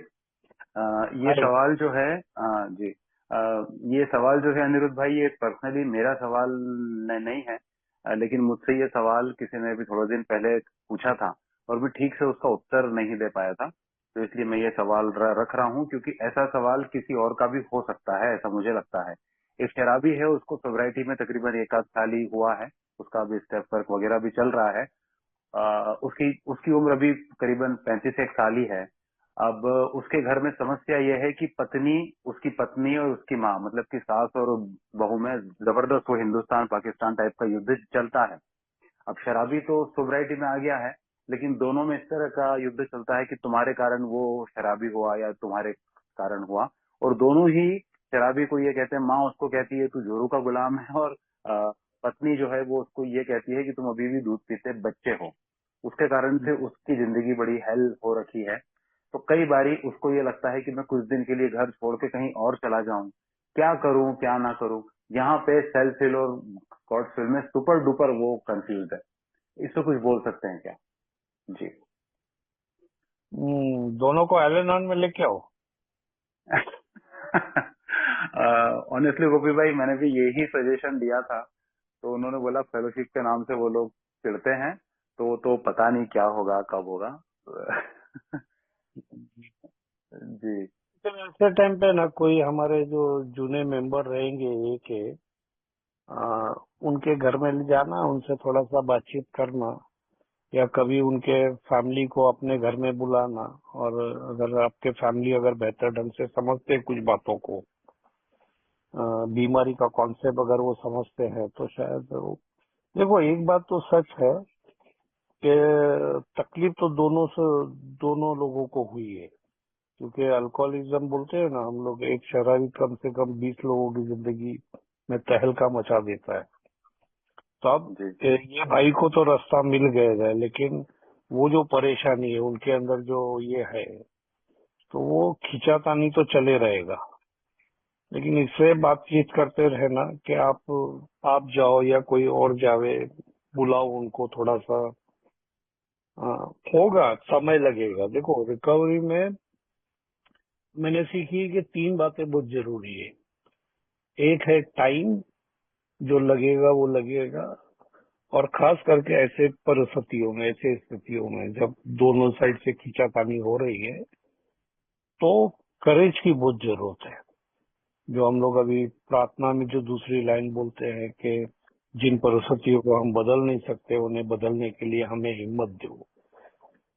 मतलब अगर वहां पर अपना आपा न खोते हुए और शांति से, प्रेम से दोनों को ही समझाने की कोशिश की जाए, और फिर जैसे ऊपर वाले को प्रार्थना की जाए, और शायद ये और एक थर्स्ट प्रैक्टिस करने का बहुत अच्छा मौका हो सकता है कि परमेश्वर वो लोगों को भी शायद सद्बुद्धि दे। देखो जो चीज मैं नहीं कर सकता हूँ वो वहां पर शायद परमेश्वर करेगा। और अगर मैं ईमानदारी से प्रयत्न कर रहा हूँ मेरे रिकवरी के लिए, और मैं सच में ही रिकवरी चाहता हूँ, तो परमेश्वर मेरे जिंदगी में ऐसी रुकावटें और अड़चने आने ही नहीं देगा। ये मेरी ईश्वर के ऊपर श्रद्धा है। एक स्टेज ऐसा आ जाएगा तो परमेश्वर वो सारी चीजें करेगा जो मैं मेरे लिए नहीं कर सकता हूँ, और वही मेरे लिए जो जिसको हम बोलते हैं आध्यात्मिक अनुभव होते हैं, वैसे अनुभव होने चालू हो गए। लेकिन इसको लगेगा टाइम। अब कितना क्या ये नहीं बोला जा सकता है। एक्चुअली सर यहाँ पे कंफ्यूजन ऐसा आ रहा है कि उसको कुछ ए मेंबर्स ने, कुछ अनुभवी ए मेंबर्स ने ये कहा कि पीपल प्लेसेस सिचुएशन से दूर रहो, ताकि कहीं तुम्हारी सेरेनिटी खराब ना हो जाए, रिलैप्स होने की नौबत ना आ जाए। लेकिन कुछ ने ये कहा कि भाई तुमने उनको इतना सुनाया है, इतनी कष्ट दी है, तो थोड़ा तो तुमको भी सुनना पड़ेगा। अब इसमें वो पशोपेश में है कि इनको छोड़ के भाग जाऊं, अपनी सेरेनिटी बचाऊं, कि सुनूं, क्या करूं। यहाँ पे सेल्फ हिल और गॉडविल में बचाना ठीक है, लेकिन साथ ही साथ इतना भी नहीं संभालना चाहिए कि वो फिर बेजवाबदार इंसान बन जाए। नहीं, हमें रिकवरी क्या सिखाती है कि मेरे रिकवरी के लिए मैं ही जिम्मेदार हूँ। नहीं, तो मैंने भूतकाल में जो भी बेजवाबदारपने से बर्ताव किया है, और आज जब मैं सुधार के मार्ग पे चल रहा हूँ, तो वो जिम्मेदारी लेना भी मेरा ही कर्तव्य है। हाँ, अगर मैं वो कर्तव्य निभाते टाइम पे अगर मैं अपना आपा खो सकता हूँ या मैं टूट सकता हूँ, तो थोड़े वक्त के लिए थोड़ा सा बाजू में सरकना, बातों को टालना। और क्या बोलते हैं ना हम लोग, जो चालबाजियां करते थे ना हम लोग, सिचुएशन को कहते टैक्टफुली हैंडल करते थे। नहीं, पीने के दौरान जो छक्के पंजे हम लोग वापरते थे ना तो उस तरीके के छक्के पंजों का शायद वापर किया जाना चाहिए, लेकिन ये पॉजिटिव वे में। हम जिम्मेदारी से भागना नहीं चाहते, लेकिन ऐसा कुछ तो भी उसको बताइए आप। जी, thank you, thank you. Chitranjan भाई को मैं बुलाऊंगा, दूसरा सवाल उनका है उससे वो पूछने के लिए, लेकिन एक चैट बॉक्स में सवाल आया हुआ है गोपी भाई, जो थोड़ा सा पहले जैसा लग सकता है, लेकिन उसमें थोड़ा अलग ये है कि अगर सब कुछ ईश्वर की इच्छा अनुसार तय है तो मेरा शराबी बनना, फिर रिकवर होना, या फिर रिकवरी में रहना, या रिलैप्स होना, ये सभी कुछ तय ही होगा। और अगर मैं जो है मेरे हाथ में सिर्फ प्रार्थना करना रह जाता है, तो अगर मैं ये इस तरह से समर्पण करता हूँ तो ये मेरा जीवन मजबूरी और लाचारी में जाएगा, या मेरा समर्पण देख के ईश्वर मुझे मजबूत बनाएगा और एक खुशी भरी जिंदगी देगा? ये इन शॉर्ट क्वेश्चन है। मजबूत और स्ट्रांग बनाएगा, खुशहाल जीवन देगा। क्योंकि लाचारी और मजबूरी तो मैं पहले ही जी रहा था, यहाँ आने के बाद में तो मेरा जीवन बदल रहा है ना। यस, ये मुझे को लगता है तरह तरह के कई मेरे मन में सवाल आते थे, कोई भी ऐसा सवाल नहीं है जो मेरे मन में नहीं आया था, जो मेरे लिए रुकावट बन जाता था। सिंपल मेरे को बोला था कि action is the magic word, करके देख ले तू तो तेरे को रिजल्ट मिल जाएंगे, बट मैं इन सवालों में बहुत उलझा रहता था। चित्रंजन भाई आपका सवाल लें प्लीज। सॉरी, ये मैं 2 मिनट ले सकता हूँ? ये क्वेश्चन और आंसर इसमें दोनों है, ले सकता हूँ 2-3 मिनट? ज्यादा समय मत लें क्योंकि समय अभी कम बचा है और एक हैंड रेज है, और तो बहुत शॉर्ट में पूछने की कोशिश करें जी। मैं गोपी भाई, मेरा तो रिकवरी अभी 5 महीना हुआ है, 5 महीना 10-15 दिन, लेकिन अभी एक मेंबर ने बोला तुम हाथ जोड़ के पैर पकड़ के भगवान से मांगो, तुम शराब के तुम शक्तिहीन हो, तुम कुछ नहीं कर सकते हो, और जो करना है। चित्रंजन भाई आपकी आवाज ब्रेक हो रही है, आपको सुनाई दे रहा है गोपी जी? आवाज आ रही है? नहीं सुनाई। चित्रंजन भाई आप नेटवर्क चेक कर लीजिए अपना, तब तक मैं अगला सवाल लेता हूँ, है ना? आप नेटवर्क जरा सही ढंग से कर लीजिए। राम भाई आप अपना सवाल लेने प्लीज। नमस्ते दोस्तों, मेरा नाम राम है, मैं एक अल्कोहलिक हूँ। मैं नेपाल से हूँ, वहाँ एलानॉन नहीं है मैंने चेक किया था। तो क्या ऐसी स्थिति में मैं मेरे फैमिली को बता सकता हूँ कि ये कार्यक्रम किस तरह का है, किस तरह से काम करता है, और मैं कौन सा कार्यक्रम कर रहा हूँ, ये चीजें? हाँ जी, जरूर बता सकते हो। Thank you. हेलो, आवाज आ रही है भाई मेरा? हाँ आ रहा है हेलो। हाँ आ रहा है, बोलिए ना चित्रंजन जी। हाँ बोलिए, आ रही है आपकी आवाज।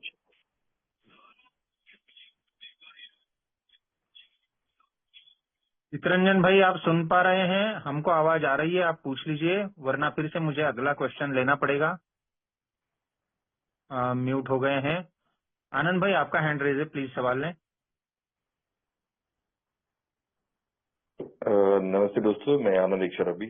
गोपी सर से मेरा एक सवाल है कि अभी जब बात चल रही है कि कमजोरी और लाचारी का कुछ ईश्वर की इच्छा को समझने की कोशिश में उस तरह से जरा, लेकिन दूसरे कदम में जैसे आध्यात्मिक अनुभव आ जाते हैं कि जो काम मैं नहीं कर सकता वो ईश्वर मेरे लिए ऑलरेडी बहुत सारे काम पहले कदम से दूसरे कदम तक कर चुका है, तो तीसरे कदम में ईश्वर की इच्छा जानना और पहचानना, ये 2 कदमों की वजह से आसान हो जाता है।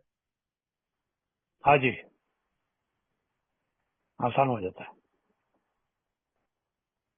Thank you sir. हाँ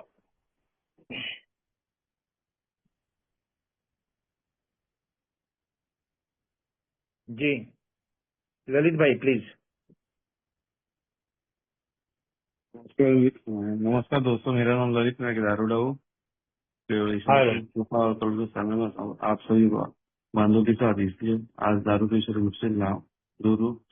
सर मेरा एक क्वेश्चन था कि ईश्वर के ऊपर से कभी कभी श्रद्धा कम होती है और कभी बढ़ती, तो ऐसा क्यों होता?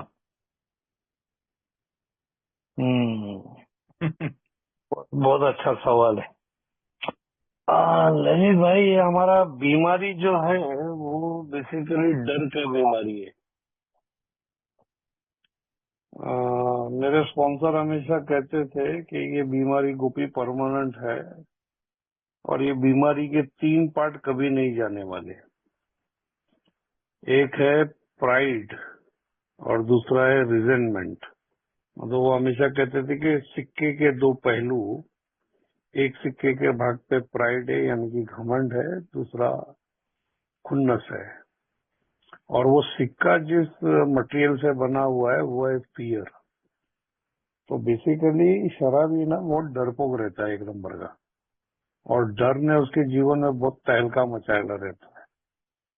और हम जो बात कर रहे हैं वो बात कर रहे हैं श्रद्धा की, और जहाँ श्रद्धा की है वहां पर डर रहता ही नहीं है। जैसे अगर हम 12/12 लेंगे और वहां पे अगर हम तीसरा कदम पढ़ने को जाएंगे तो जैसे लिखा है वहां पर कि विश्वास ने दरवाजा खोला, तो वहां पे लिखा हुआ था कि श्रद्धा का मार्ग है। तो श्रद्धा धीरे धीरे बढ़ानी चाहिए, और डर हमारा पीछा नहीं छोड़ेगा, बीच बीच में आएगा, अनेक रूपों में आएगा। तो इसके दो हाथ कभी कभी करने पड़ते हैं, लेकिन आज हमारे पास एक चॉइस है। हम एक मेंबर है, रिकवरी पे है, और सुधार के साधन हमारे पास है, उनका उपयोग करके हम डर को कम कर सकते हैं। लेकिन डर ऐसा पूरी तरीके से जाएगा नहीं। हाँ, थोड़े टाइम के लिए जैसे सूरज भी छुप जाता है बादलों की आड़ में, तो ऐसा होता है कभी कभी, लेकिन वो आएगा कभी न कभी। लेकिन उसकी तीव्रताएं कम हो जाएगी और तब तक इतना श्रद्धा बढ़ जाएगा तो डर रहते हुए भी कुछ नहीं होगा। ऐसा मेरा अनुभव है। थैंक यू सो मच गोपी भाई, बहुत ही सुंदर तरीके से आपने समझाया। और ये जब होता है कि बादल आ जाते हैं, आपने कहा, तो वो आते भी हैं और मुझे उसका एहसास भी होता है, और फिर मन में सवाल आता है कि क्या मैं प्रोग्राम में कुछ कम कर रहा हूँ, ऐसा क्यों होता है मेरे साथ।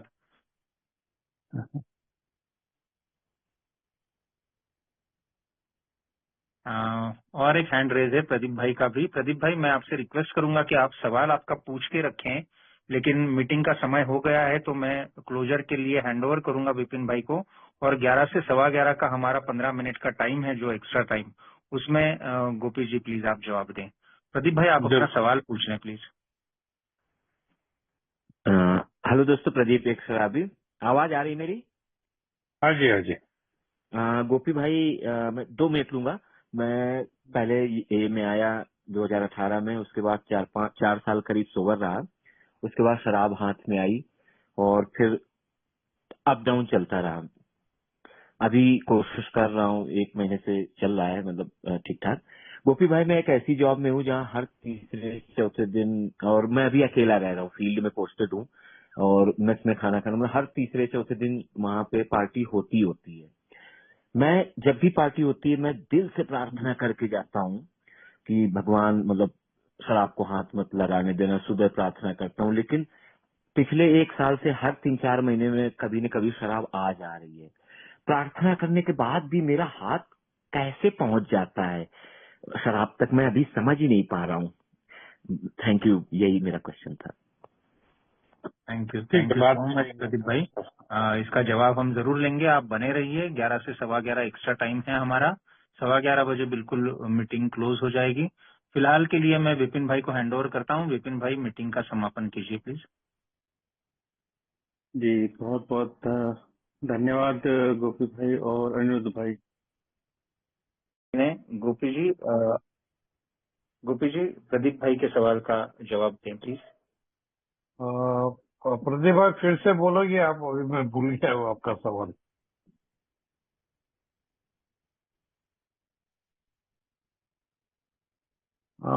थोड़ा सा आप कुछ बात कर रहे थे, कहीं काम करते हो वहाँ पर? उनका ये कहना है कि वो 4 साल सोबर रहे थे, फिर बाद में फिर से शराब हाथ आ गई, और वो ऐसे काम में है जहाँ पे वो जाते हैं रेगुलरली, जैसे मेस में जाना पड़ता है, तो वहाँ पे हर 3-4 दिन में पार्टी होती है, और वो प्रेयर करके जाते हैं कि हे ईश्वर, आज मैं किसी भी हालत में शराब का जाम नहीं उठाऊं, और फिर भी ऐसा होता है कि वो हाथ से उनके मतलब जाम आ ही जाता है, ऐसा उनका कहना है। Okay okay. प्रदीप भाई, आपका ये क्या गवर्नमेंट जॉब है?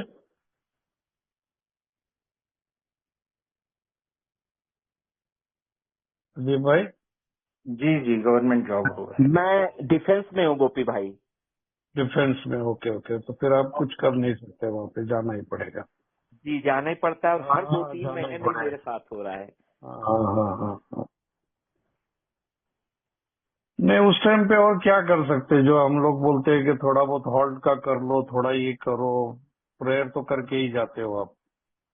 जी और आप पहले भी 4 साल सोबर रह चुके हो, इसका मतलब आप पहले भी यही काम कर रहे थे आप। जी जी बिल्कुल कर रहा था ये। उस टाइम पे आपने किन टूल्स का इस्तेमाल किया, जिन चीजों ने आपको सोबर रखने में मदद की रही थी? गोपी भाई, हाँ हाँ एक तो ये था कि उस समय फैमिली पूरी साथ थी, तो ये था कि यार अब इतना सोबर रहा हूँ, फैमिली को पता चल गया। अभी क्या 1.5-2 साल से फैमिली कोई है नहीं, सब फील्ड में है, तो ये लगता है फैमिली को तो पता चलेगा नहीं। और हर होता क्या गोपी भाई, जब भी सोबर होता हूँ, मतलब जब भी गिरता हूँ तो 2-3 दिन में ठीक हो जाता हूँ। तो ये मुझे लगता है ये भी एक रीजन है कि फिर से एक मेंबर से किसी मदद मांगूंगा, रोऊंगा, हेल्प करेगा, और वो हेल्प काम कर जाती है। तो ये भी एक विचार लग रहा है कि मेरे लिए घातक सवाल ये नहीं, तो सवाल ये है, अभी देखो जो अभी आप पूछ रहे हो ना, ये बता रहे हो, एक्चुअली सवाल ये है अभी। जी इसका मतलब ये हो गया है कि अभी भी आपको लगता है कि आप शराब पी सकते हो कभी कभी, ऐसा मन में कहीं तो भी दबी हुई शायद सुप्त इच्छा है। नहीं, जब तक वो नहीं जाएगी, जब तक आपको ये नहीं पता चलेगा कि बस मैं थोड़ा भी नहीं पी सकता, मैं 1 नंबर का पक्का शराबी हो चुका हूँ, तब तक वो संघर्ष चलते रहेगा। नहीं, तो आप वो पहला स्टेप ही पूरी तरीके से नहीं करे हो, मतलब जो पावरलेसनेस का मतलब है, हतबलता जो है, वही स्वीकार नहीं किया आपने। और एक टाइम वो स्वीकार कर लिया तो फिर भले परिस्थिति कैसी भी रहे, तो वहाँ कोई हमें फोर्स नहीं कर रहा है, लेकिन हमारे अंदर ही कुछ ऐसा है ना जो हमें इस तरीके की बातें करने की विचलित परिस्थितियों में हम अपने आप को डालते हैं। तो वही अपने आप से ईमानदार रह के और वही टूल्स इस्तेमाल करना पड़ेगा वनडे। तो पहले कंफर्म कर लो आप कि भैया मैं अल्कोहलिक हूँ, मैं पी नहीं सकता हूँ। अगर इस तरीके का रिजर्वेशन मन के किसी भी कोने में है तो वो जाएगा नहीं। आप कितना भी मीटिंग करो, कितना भी कोशिश करो, खुद के साथ बेईमानी और धोखेबाजी की वजह से हर शराबी, मतलब ये आपकी बात नहीं, मैंने भी यही किया। लेकिन चलो मेरा तो हो गया, वो निकल के अभी 32 साल के ऊपर हो गए, लेकिन आप तो इस संघर्ष में अभी भी फंसे हो। तो निकलो बाहर इसमें से, और निकल सकते हो, ऐसा कोई बड़ी बात नहीं है। थैंक यू गोपी भाई। अगर आपकी इजाजत हो तो एक मैं थोड़ा सा अपना एक्सपीरियंस शेयर करना चाहता हूँ। हाँ जी जरूर। हाँ, प्रदीप भाई देखिए, मेरे साथ ऐसा था कि मैं कुछ दिन मेरे ऐसे गए हैं ए में आने के बाद कि मैं सोबर होना भी चाहता था और पीना भी चाहता था, है ना, दोनों में खींचातानी चलती रहती थी। और मेरा आपके जितना नहीं था, लेकिन ऐसा था कि काम के लिए जहाँ जाऊं तो वो परिस्थितियां ऐसी बनाएंगी कि शराब सामने आएगी, और काम करना भी जरूरी था। तो एक ओल्ड टाइमर ने मुझे बोला था कि अकाउंटेबिलिटी रख, मतलब तू उस जगह पे जा रहा है उससे पहले मुझे फोन किया कर कि मैं वहां पे जा रहा हूँ। जाते से ही पहले खाना खा लिया कर, वहां पे भी फोन कर, और वहां से निकलते हुए भी मेरे को फोन कर। तो अगर ये अकाउंटेबिलिटी मेरे को रखनी है तो ये एक टूल मेरे को मिल जाता है, लेकिन उसके लिए भी जो गोपी भाई ने कहा है वही मुझे लाना पड़ा कि पहले तो ये मैं मानूं कि कुछ भी हो जाए मेरे को ऑनेस्टी से वो सब चीजों का पालन करना पड़ेगा जो यहाँ पे बोली गई है। बट यस, वो जो उन्होंने मुझे बोला था कि अकाउंटेबिलिटी रख तू तो तेरे को मदद मिल सकती है, तो उसका मुझे निश्चित कहीं ना कहीं फायदा हुआ था। तो ये मेरा अनुभव। और कोई भाई अगर सवाल पूछना चाहते हैं तो पूछ सकते हैं, अभी हमारे पास 7 मिनट हैं।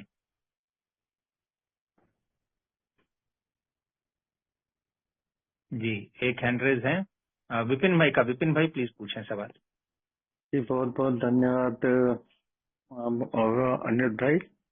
हाय दोस्तों, मैं शराबी विपिन और बहुत बहुत पहले तो धन्यवाद देना चाहूंगा गोपी भाई का, अनिल भाई का और बाकी सभी मेंबरों का भी, जिन्होंने बहुत अच्छे से प्रश्न पूछे और काफी सवालों के जवाब मुझे मिले।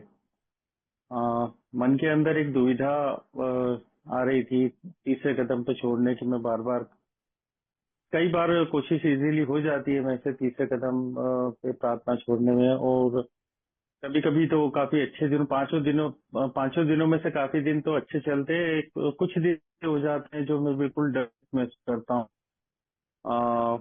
शायद कुछ डर जो रहते हैं वो हावी हो जाते हैं, तो उनसे बच के निकलने के लिए या उनसे बाहर निकलने के लिए या मेरे हायर पावर के ऊपर पूरी तरीके से सौंपने के लिए किन टूल्स का यूज करूं और किन चीजों को अप्लाई करूं?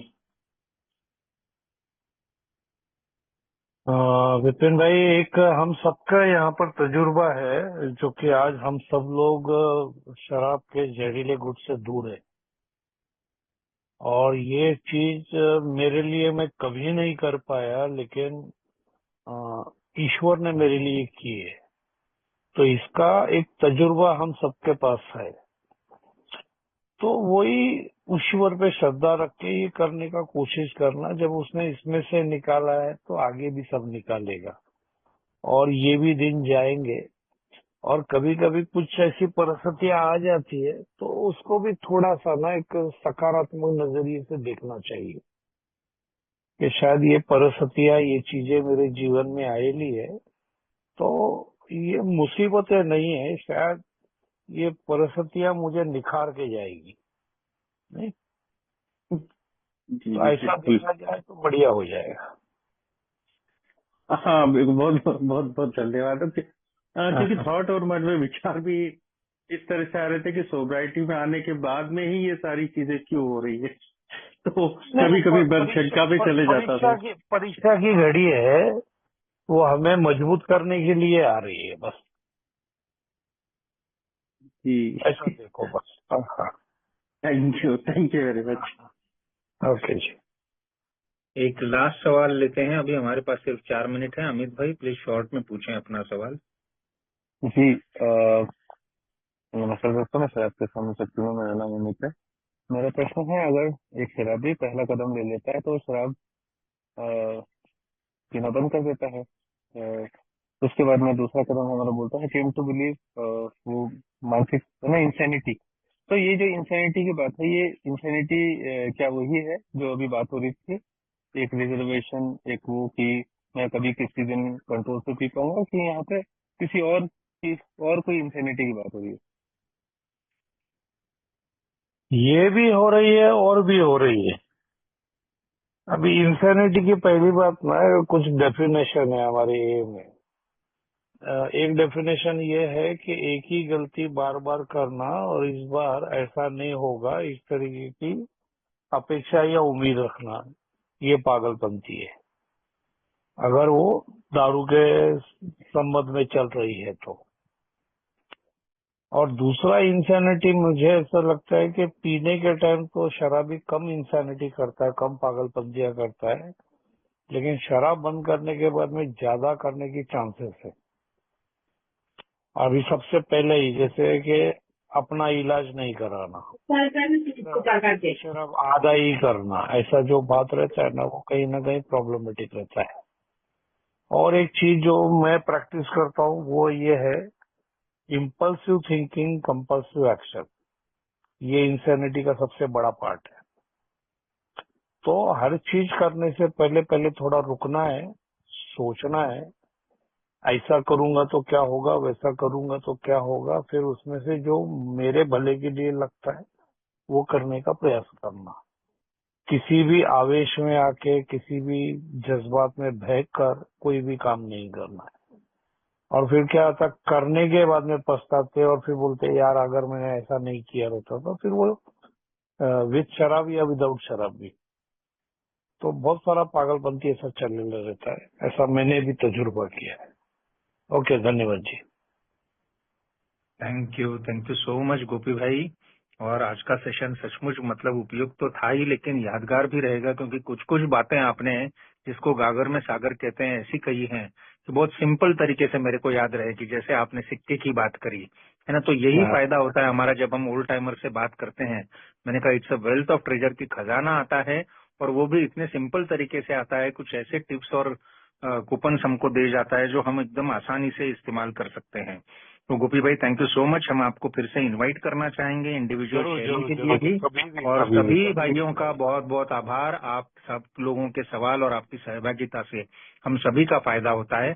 So thank you so much, and meeting को ज्वाइन करते रहें, अपने दोस्तों तक भी मीटिंग का संदेश पहुंचाए, क्योंकि यही हमारा काम है। सभी होस्ट को सभी का बहुत बहुत आभार। Thank you.